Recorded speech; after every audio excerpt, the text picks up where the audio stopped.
And when do you see an owl, dude? What am I in Harry Potter? Where am I? At Hogwarts, dude? At fucking Hogwarts, man?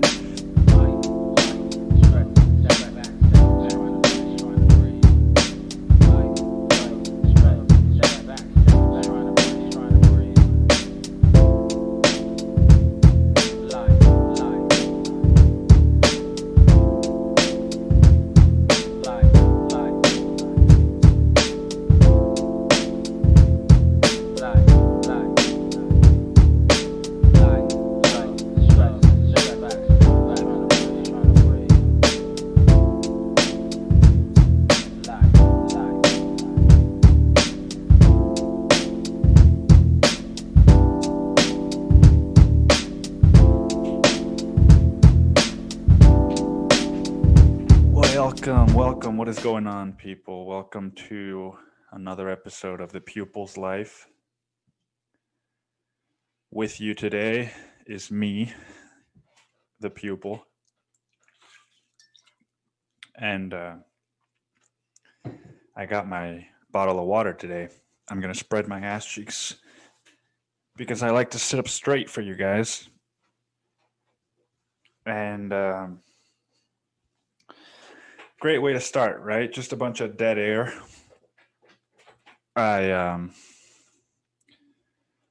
Everything looks good. Welcome, everybody. How is everybody doing today? Christmas time is here. Thanksgiving is bygone. And, you know, a lot of people, myself included, except for this year, a lot of people don't really have that holiday spirit in them. I'm not sure what it is. I know what it is for me, or at least I have an idea. But I was playing Christmas music at work, and my boss came in, and she was like, "Oh, wow, you're going all out with the Christmas music, huh?" And I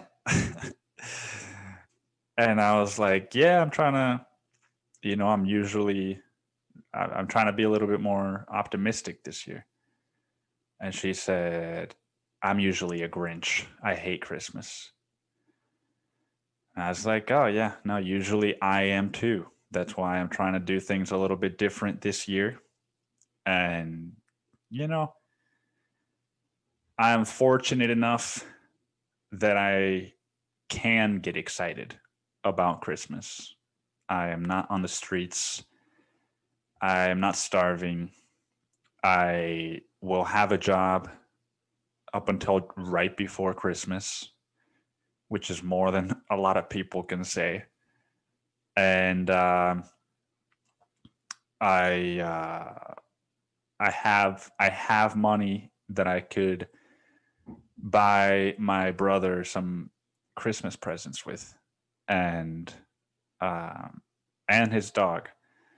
I got Ellie some Christmas presents, and my brother doesn't listen to this, so I can fucking tell you what I got her. I just got her some of that. Jiminy Cricket, I think it's what it's called. It's just some treats.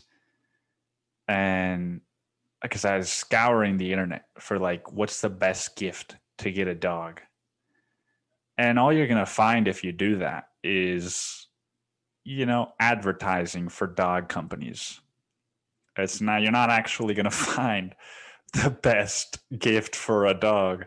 If you know anything about the internet these days, is that you're not going to find what you want. You're going to find what they want you to find.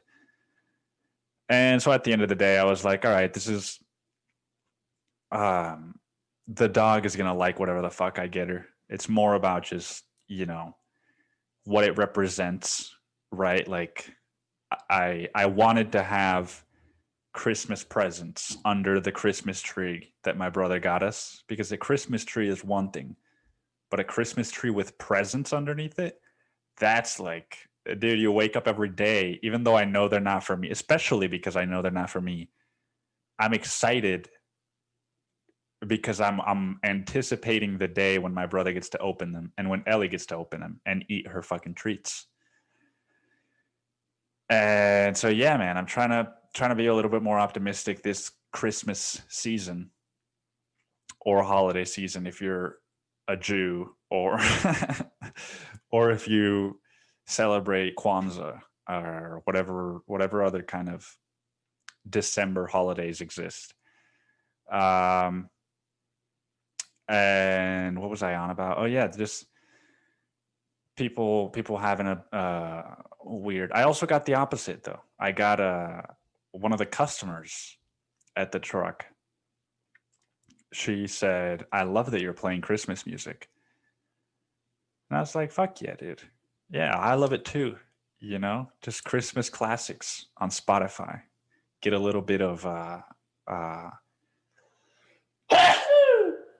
oh man, that's a first. I got to reset the days since counter. I think the last time I sneezed on the podcast was like 3 or 4 months ago. But yeah, a little bit of Nat King Cole, a little bit of Frank Sinatra, you know. And there's also I listened to this. There was a Paul McCartney song on that playlist, which was a terrible Christmas song. I don't know why they put an electronic Paul McCartney Christmas song on Christmas classics, you know. Maybe it was a classic when it came out. I don't know. But Paul McCartney's got some weird music. You know, some of his solo stuff is weird. And so yeah, that's the holiday season. I hope if you're listening to this and you're not excited, you know, try something different this year. I'm very familiar with what it feels like to be, you know, the Grinch around any kind of celebration. And it's exhausting, man. It's exhausting not to give yourself permission to feel joy and excitement and just be like, yeah, man, I'm not going to do anything. And I'm not going to, you know, who cares? It's just holidays. And it's just, you know, your fear of being rejected. Because what if you embrace the holidays and somebody makes fun of you for it? I'm trying something different this year. I'm trying to get excited, and yeah, it feels good to get people gifts. Doesn't have to be a holiday, but it feels good. It feels extra good when it's on a holiday because there's the anticipation. I Speaking of purchases, I I bought this book called Who Not How, and I'm about halfway through, so maybe this is a little bit, what's the word, eager or over eager for me to start talking about it already. But the basic premise of the book, if you didn't infer it from the title, is find someone who can help you do it instead of a way to do it. You know, instead of figuring out how to do something, find somebody that can either do it for you or help you do it. So find who, not how. And it's sort of like a business book, but if you're like me and you read any book and you think that it applies to every part of life because you just take things a little bit too seriously at times, or just enough seriously, depending on your perspective, then this book is, you know, one of those books that you read and it sort of turns your world upside down. It's by Dan Sullivan and Ben Hardy. Dan Sullivan's ideas, Ben Hardy wrote the book. But it's just one of those books. I'm only halfway through and I'm already like, you know, having fucking, you know, anxious nights where I can't go to sleep because I'm just thinking about what this means now for my life. One of the things it says is, and a lot of this, when I say it, it might sound, like one of those hokey fucking business gurus that are just trying to get your money. And, granted, I don't know the guy. So if you decide to believe that that's what they are upon your own research, then by all means, skip this one. I have a tendency to give people the benefit of the doubt when it comes to people that are trying to share wisdom and help other people. And that's what I did with this book. Was just I bought into it from the get-go, right? It's telling you it because it's also going with. See, this is the thing: is when you start reading a lot of these books, and you start realizing a lot of them are saying the same thing. They're just what's the word, man? They're just fucking placing it or targeting different groups of people, like the book Letting Go by David R. Hawkins. That's targeting, people that are in the meditation, sort of self-help, emotional growth world. The Who Not How book is targeting business people, 100% business people. And yet they both have this same idea of what you think you can do is only a limiting belief, So if I think, whatever goals I have for myself, currently, they're probably 10 to 100 times smaller than they could be. So I'll give you a great example. When I started writing my books and publishing them on Amazon, my goal was I just want to, have a finished physical book. That was my first one I didn't even have the goal. I was just writing because I wanted to write.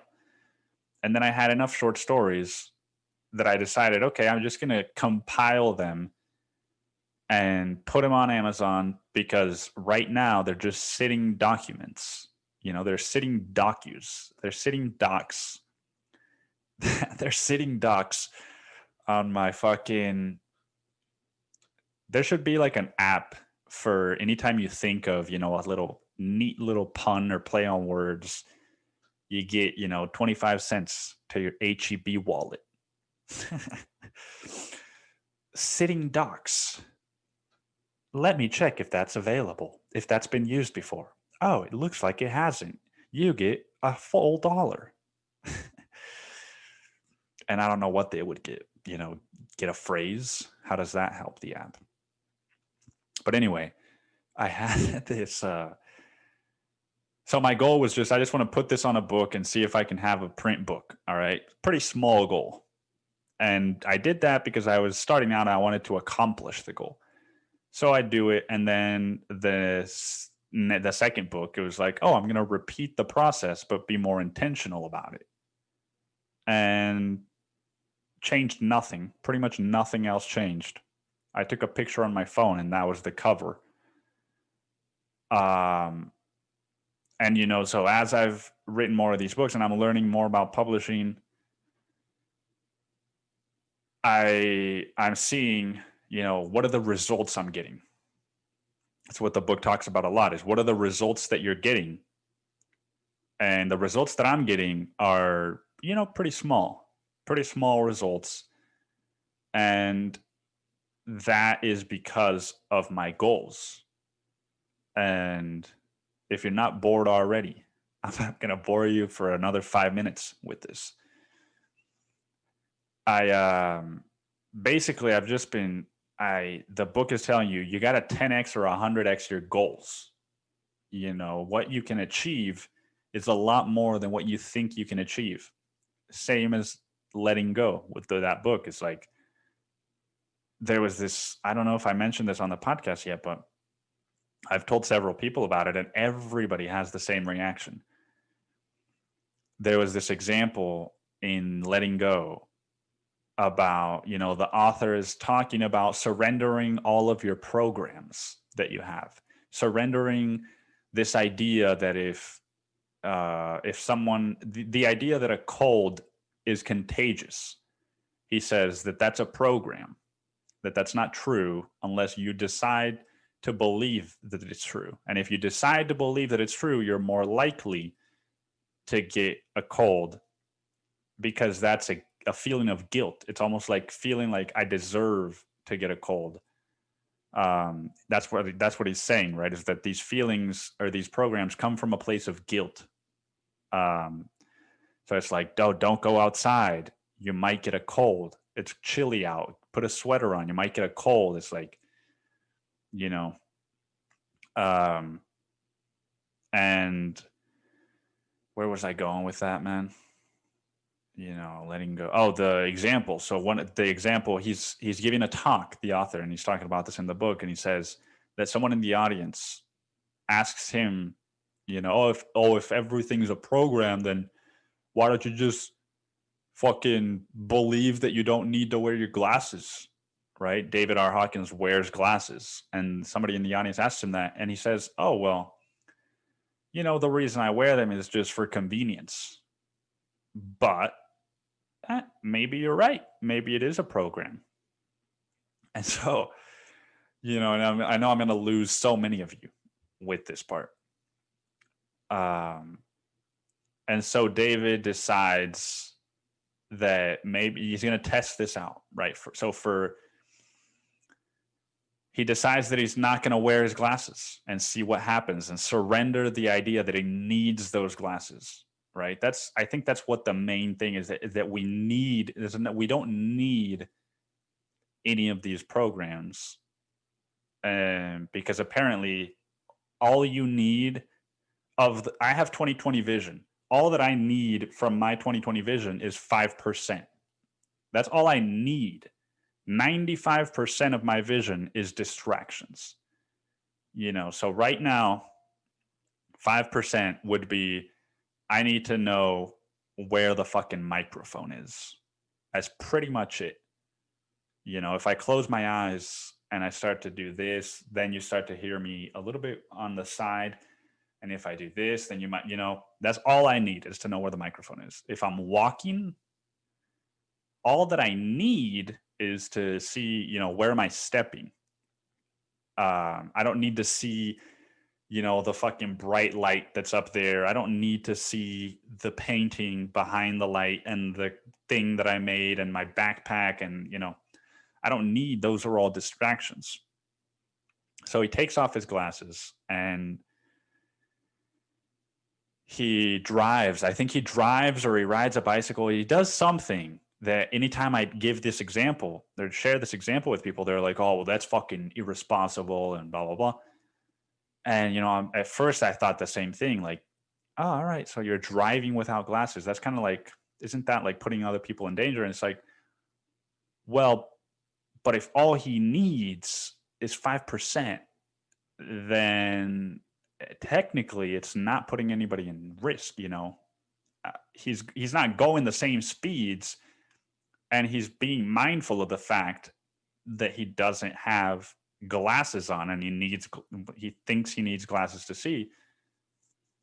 But so he's going slow, and anytime that he's about to like hit the curb appears into his field of vision, and he knows to move away.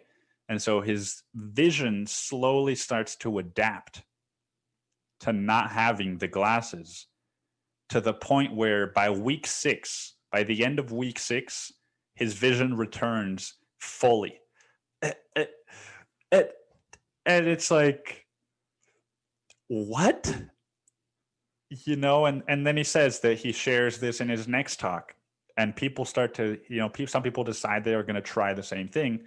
So they start to surrender their belief that they need their glasses, and they don't wear them for 6 weeks. And by the end of the 6th week, every single person reports the same thing, that our vision is fully back. And, he makes the note that it's not just like take off your glasses for 6 weeks. No, it's take them off and surrender Like every day, make it this practice of I'm going to surrender the belief that I need these glasses. So it's an active thing you're doing. It's not just like, you know, oh, I'm just going to fucking, you know, do this one thing and never think about it again. But somehow magically this thing is going to happen. It's like, no, it requires your thoughts to shift. That is where he says the work happens. Because what your mind transmits down to your body, that's how your body operates. And so like that example is a great one as far as, you know, what are my goals? Most of us who wear glasses, most of you who wear glasses would never think ever, nobody who wears glasses would ever think, oh, my goal is for my vision to return to normal. Because that is like, you know, if your goal with glasses is like, oh, I just want to get glasses and, you know, maybe get a little subscription where my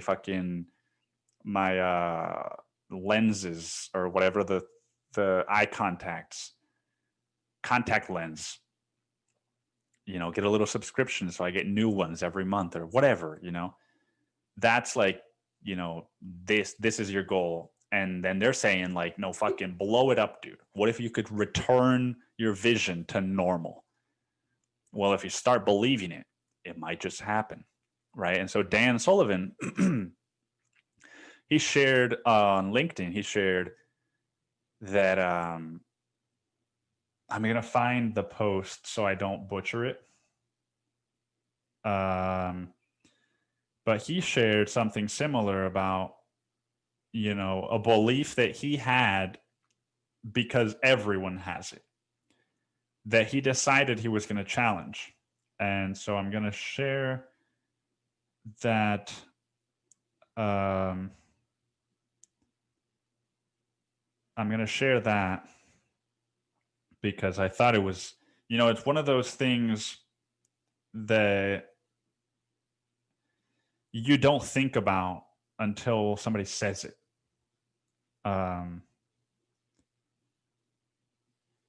All right, so it says,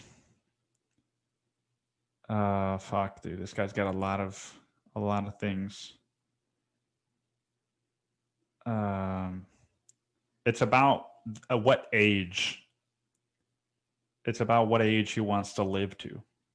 Okay, here it is. It's kind of long, but it's very interesting. It says, one day, this guy's name is Dan Sullivan. One day in 1987, I was thinking about how long people live, and I got this idea that people talk themselves into dying. They hear statistics about the average male dying at 78 years old, and their brain and body just assume that's when they should go. And if that's true, then we are able, through a shift in our mindsets, to determine how long we'll live. So I thought about what age I want to live to, and I decided I'd like to live a complete century, not just 100 years, but from the beginning of one century to the next.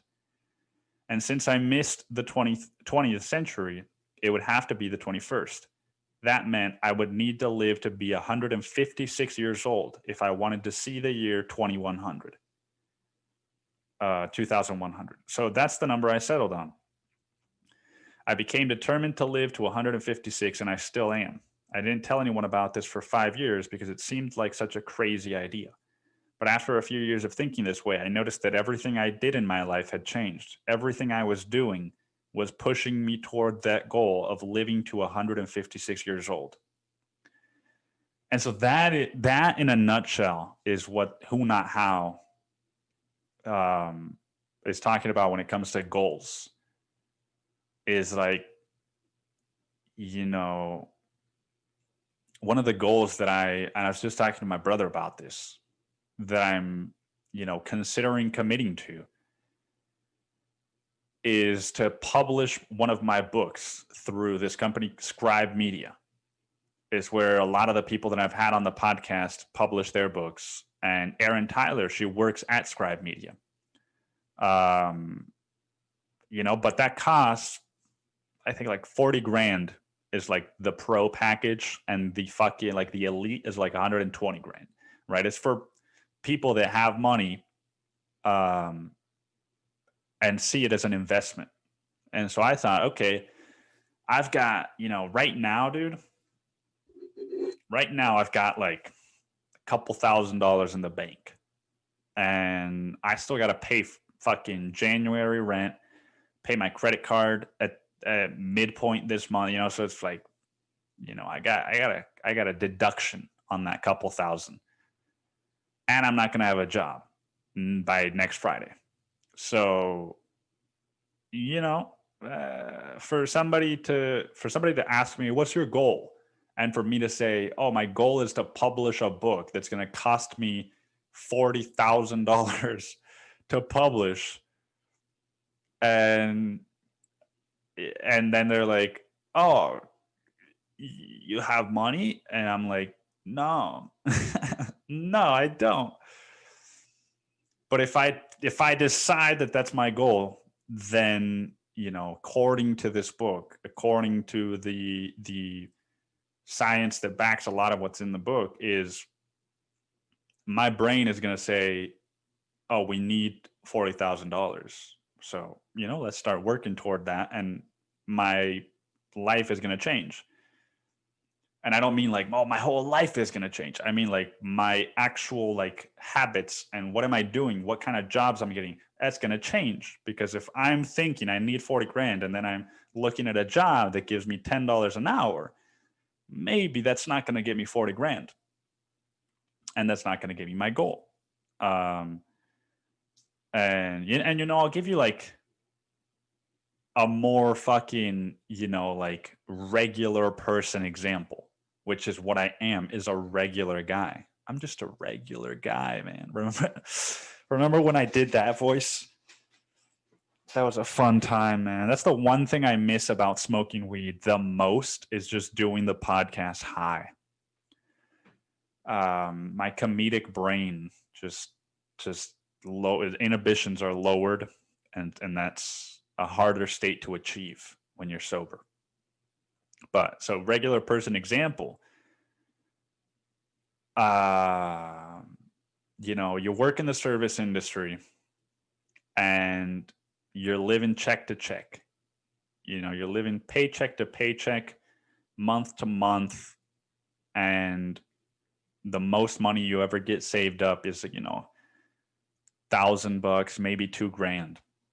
But you decide you want to take a trip. You want to go on a expedition, and you want to do that. And fucking, you want to go to Hawaii, dude. You want to go to Hawaii on an expedition. It's going to cost you $3,000 plus the time you're not working. Let's just call it $3,500. And people do this all the time in the service industry, And how is it that I make very little money, man, but I have played in the fucking World Series of Poker, which cost me $1,300 plus a plane ticket, plus an Airbnb, plus all the food that I had to spend money on, and all the fucking drugs that I did, all the Uber rides, that's like almost $2,000. And it's the same thing right now. It's like, if I wanted to take a trip, I didn't think I could take a trip to Mexico. And it's just these limiting beliefs, man. That's all I'm trying to say. And I think it's a wonderful book. I'll talk more about it when I finish it. But it's just been, like I said, it flips your world upside down, because it makes you realize anytime that you want to do something, your first question is, how can I do this? Not who can help me do this, or who can do this for me. And a lot of times we don't ask that question because we see it as a cost. not as an investment, right? It's like, oh well, I'm gonna have to pay somebody to do this, or maybe I'm gonna have to return the favor. Like if you're that kind of guy. Um, so yeah, I'm excited, and I'm looking forward to finishing it and sort of getting started. There's a lot of like worksheets and stuff like that, all free. The book cost me $1. It's not going to cost you that anymore if you decide to get it, but it was a promotion. So, what can I say? I There's another book, but before I get into that book, I saw a fucking owl the other day, man. I saw an owl. I was taking care of Ellie. I was walking her just outside of the apartment, in this little grassy area. And as I'm standing there, just looking at her and sort of laughing at her, rolling around, this owl, dude, like my head is a big head, dude. They call me the Yucatecan guy. They call me they don't call me that. They used to say that I had a Yucatecan head, man, a Yucatecan head from the Yucatan, because Yucatecans have huge heads. My head is big, man. The owl, his wingspan was like this big. I'm 6'3". These are my arms spread out. And it just flew down from a tree and fucking whoosh, whoosh, just flew sort of like almost at my height next to me with these eyes just like, just fucking and when do you see an owl, dude? What am I, in Harry Potter? Where am I? At Hogwarts, dude? At fucking Hogwarts, man? It was the most like, I don't know, man. It's like sometimes I ask myself, do owls even exist? Like it's not like you don't see owls at a zoo, even. Like you don't see owls at a zoo, even. So I've seen owls before, but just like perched up on a ledge, to where you're like, is that a bird? And I just am telling myself that it's an owl. This was fucking like taking flight. And an owl is a scary creature. There's something intimidating about an owl. And maybe it's the lack of, knowledge I have about owls. I don't know, does an owl fucking attack humans? Does an owl fucking, what scares an owl? Am I going to do something that scares it and then it's going to defend itself and fucking peck my eyes out? Does an owl even have a pecker? Does an owl even have a pecker, dude? Does an owl even have a pecker, dude? That's a good one. And so the point of this is that I looked up, right, because of the other book that I'm reading. I'm reading The Alchemist. I finished The Alchemist. But I was reading The Alchemist, and it talks a lot about paying attention to the omens that you see, that the world presents you with omens so that you can fulfill your personal legend. And it was just in my mind, this idea of omens. So I was like, what omen does an owl represent? And dude, here's what it says. Here's what it says, man. What omen does an owl represent?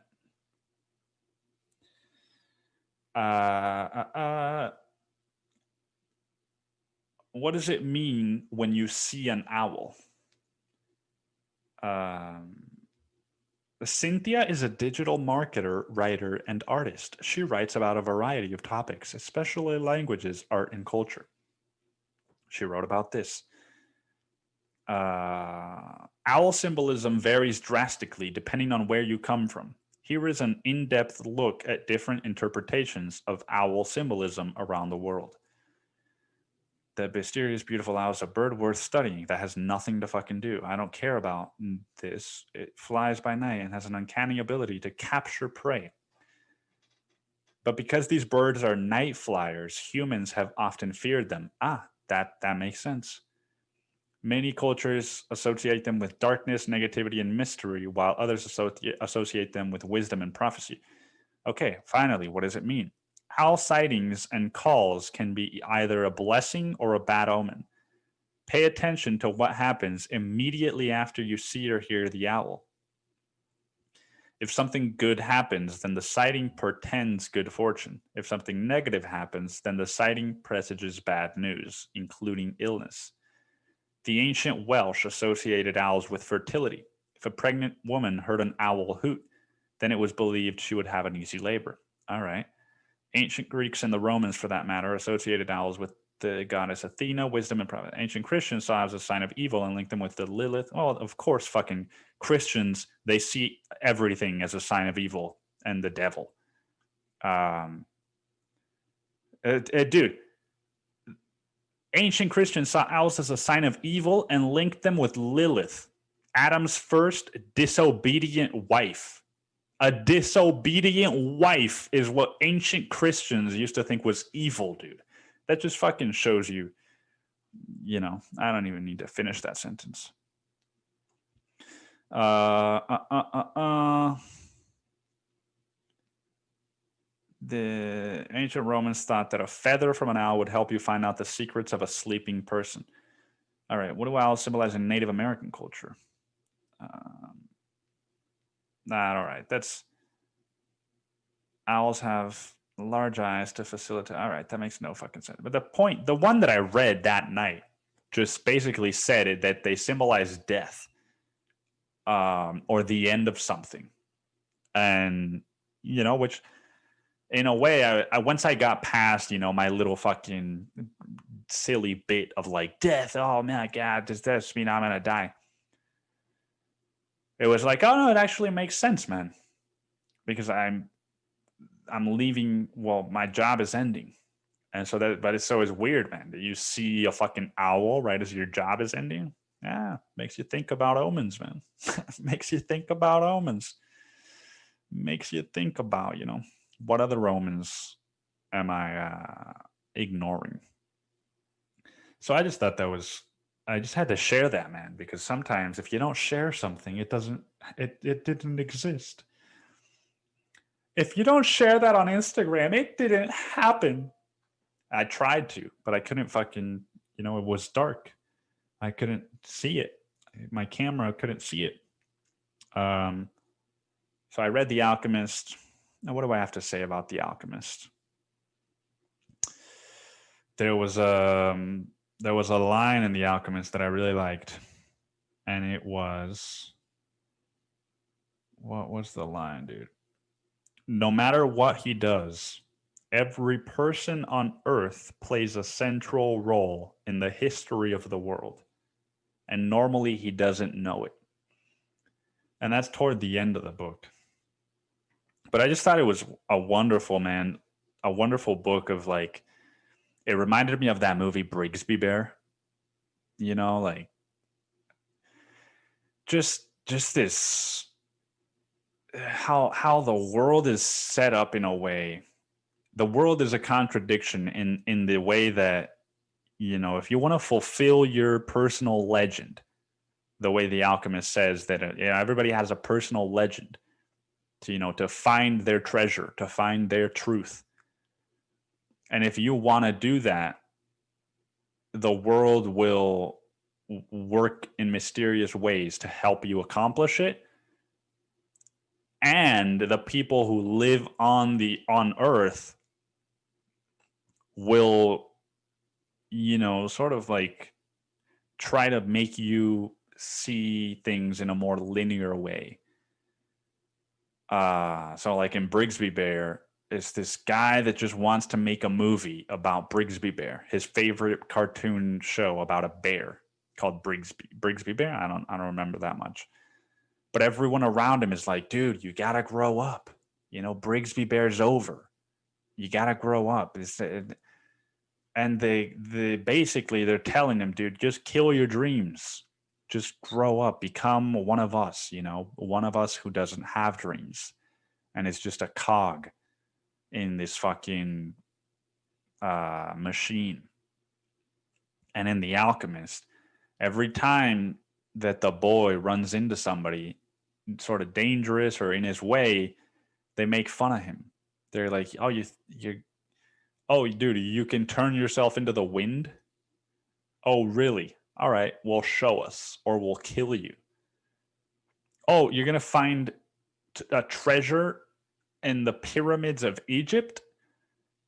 You hear this, kid? He's gonna find a treasure in the pyramids of Egypt. Poor little kid. It's like, I don't know. I think it's one of those books that, in a weird way, maybe I was a weird kid, or maybe I had a unusual circumstances.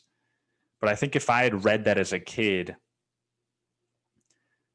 I wouldn't have understood a lot of it. I wouldn't have understood it the way that I understand it now. Because I just would have been like, dude, he found the treasure. It was back home the whole time. Cool. And I think in a way, if you're like, if you have a better environment as a kid, you might understand it the way I understood it right now, because kids have this desire to fulfill, their creativity and their fucking find their treasure, right? Kids just want to have fun. They don't want to conform to some bullshit job or some bullshit life just because it's safe. And so, yeah, in a weird way, it felt like reading a nonfiction book about, not giving up on your dreams. And just, if you're committed to your dreams, then somehow the world will find a way to aid you and to assist you in fulfilling that dream. And, I don't know. I loved it. I loved the book. It's a short read, and it was recommended to me by Quan Win, if you heard that podcast. And I hadn't read it. It's weird, right? I'm 25 years old. I'm a writer, and I read 30 plus books a year, but I haven't read The Alchemist. So yeah, if you're like me and you haven't read The Alchemist, or if you have but not after the age of 18, maybe go back to it. Unless you're hearing me talk about it and you're like, that sounds like bullshit, then maybe don't read it, because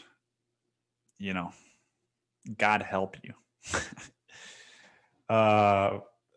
I'm kidding, man. I'm kidding. I love everybody that listens to this. All right, so on a more serious note, I was reading, and this might sound like a joke at first, and I don't mean it as a joke, but I heard about Ellen Page transitioning to Elliot Page, and I forget what pronouns she said are now hers, or his, or they. But it just made me think, how did she pick those pronouns? Right? Because pronouns are a thing we made up. And it did. Just for the sake of this fucking point, I'm going to say she, because I don't know which ones she has. And 2 weeks ago, she was a she. So just for the sake of this, she didn't used to identify as transitioning or whatever she transitioned to. She used to be Ellen Page, right? And it just made me curious about, and in no way judgmental, just like actually genuine curiosity of how someone picks their pronouns. Maybe there's something on the internet about that. If it's kind of like making fun of it, I'll try to skip it because I'm actually like not trying to make a joke right now. How does someone pick their pronouns?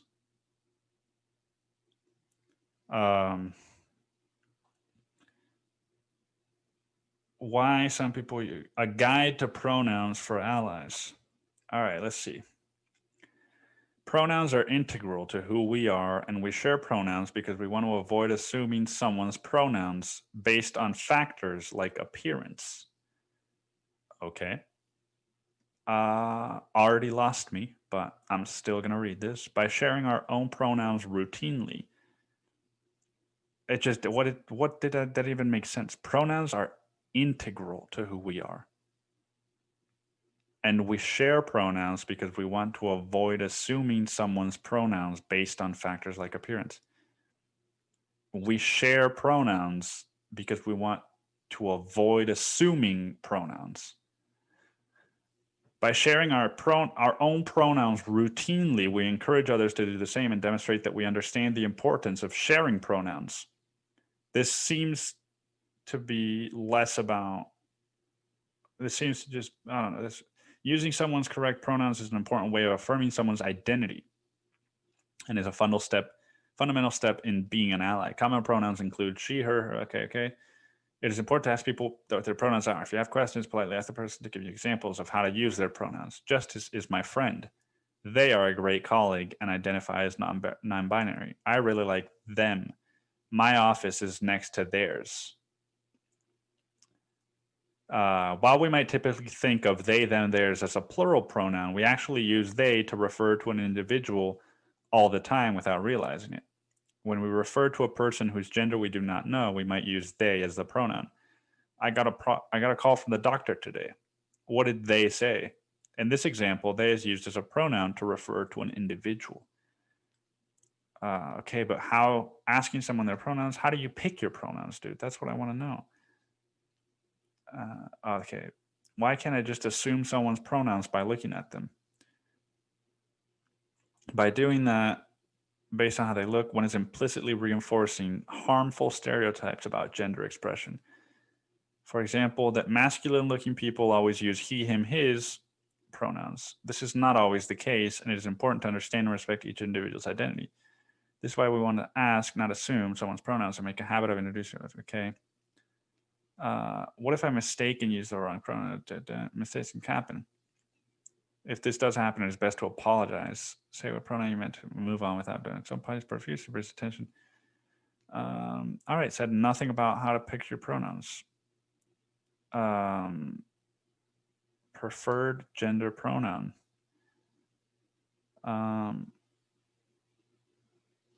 Okay, what are your pronouns? A pronoun is a word that is used instead of a noun. Okay. It is good to practice to ask which pronoun. Respecting, so if you do not know / have not asked someone's pronoun, no.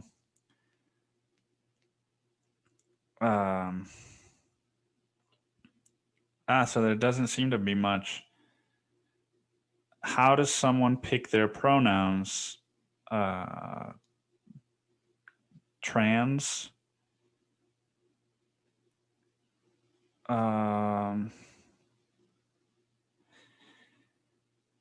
Okay. Pronouns matter. I'm not saying that they don't, man. Nobody's saying that. Talking about your pronouns is one way to be.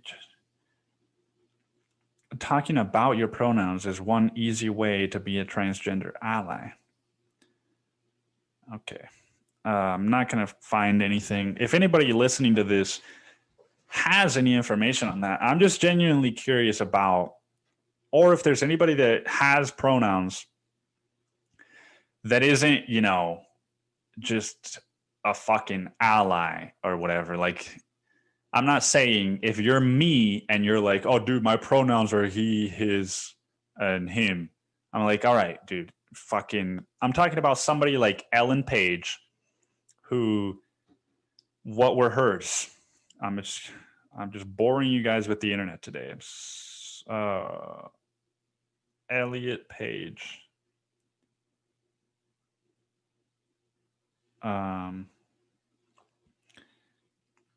Okay, so hers are he/they. And so the reason I'm curious is because I often have a hard time understanding why words that we made up matter so much. You know, the assumption that someone, say, like Ellen Page, who previously went by she or whatever the fuck, and now goes by he, they as Elliot Page, the assumption that if we don't call he a he or a they because it's going to hurt them makes no sense to me, because we were calling her something else her whole life. Like, I get, it's going to hurt her now. Okay, I get that. All right, don't do that. Don't be an asshole. But I guess my point is, like, I don't buy into the idea that her whole life as Ellen Page, it hurt her when people said she and her. I don't think that she was that fucking sensitive to what pronoun somebody used to call her. And I'm just curious, why is he all of a sudden, why are we so invested in the pronouns? It's less about that, man. I'm just curious about how you pick your pronouns, because I guess maybe the reason for the pronouns is because they want to get rid of the harmful stereotypes, and the harmful stereotypes are male female, which are science, and so if I'm fucking Bruce Jenner, right? Oh, dude, he won the fucking Olympics, oh, he, and now I'm gonna become a woman. My natural inclination would be to think, I want you to call me a she and a her now. But then there are, oh, I want you to call me they. And so it's like, okay, so maybe it's depending on what you want to transition to. Maybe there's like some kind of spreadsheet where it's like, if you're non-binary, then you're they, because that doesn't assume any gender. And if you're she, then you were, I'm just curious about how all that works.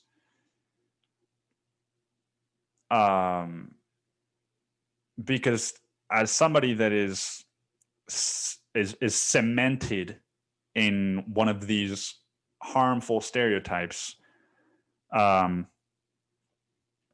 I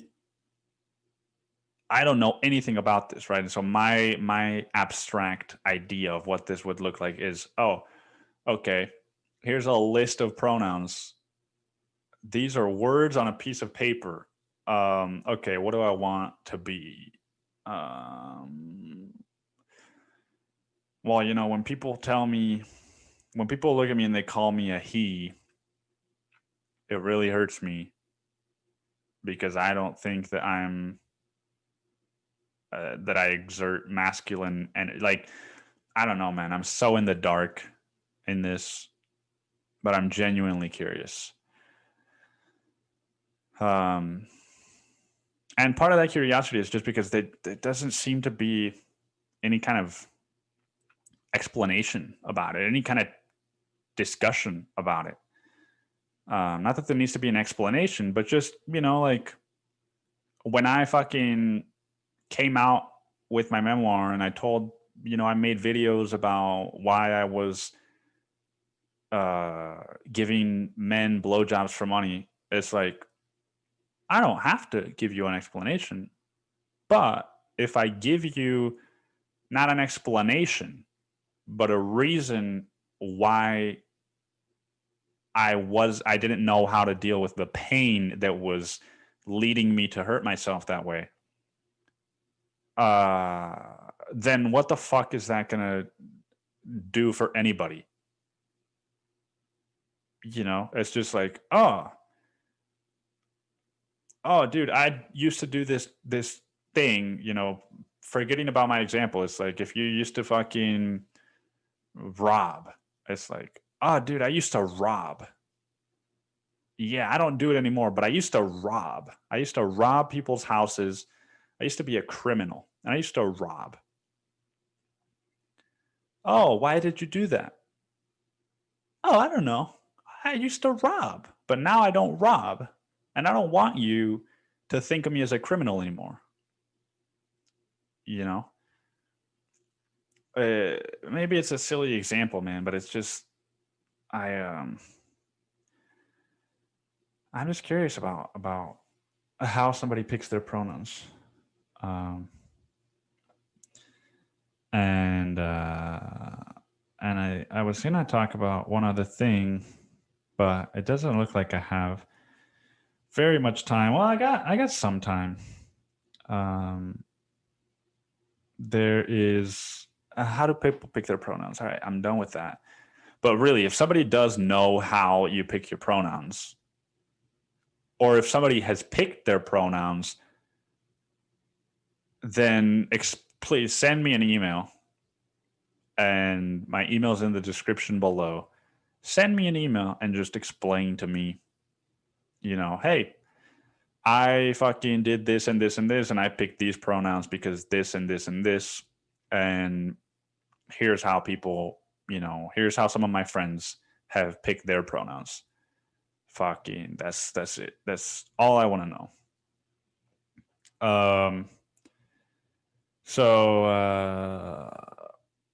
No, dude, I can't get into this. It's going to take a while. I'll have to save it for next week. Yeah, maybe I could just cut it there. Thank you guys for listening to the Pupils Life podcast. If you enjoyed what you heard, please subscribe and give this video a like. Share it with friends. You can follow me on Instagram at authored by Nick. And if you are interested in healing and writing lessons, then you can subscribe to my newsletter at sendfox.com/NIKOAGF. That is sendfox.com/NIKOAGF. That is the podcast, and you'll hear again from me before Christmas, but happy holidays. I hope everybody can find some joy this holiday season, because I think we all need it. That's the reason I chose that I was going to be optimistic this year. It's like there's enough doom and gloom. This year has brought enough doom and gloom. I'm not going to continue to provide that doom and gloom energy. So thank you guys for listening, and I will see you next week.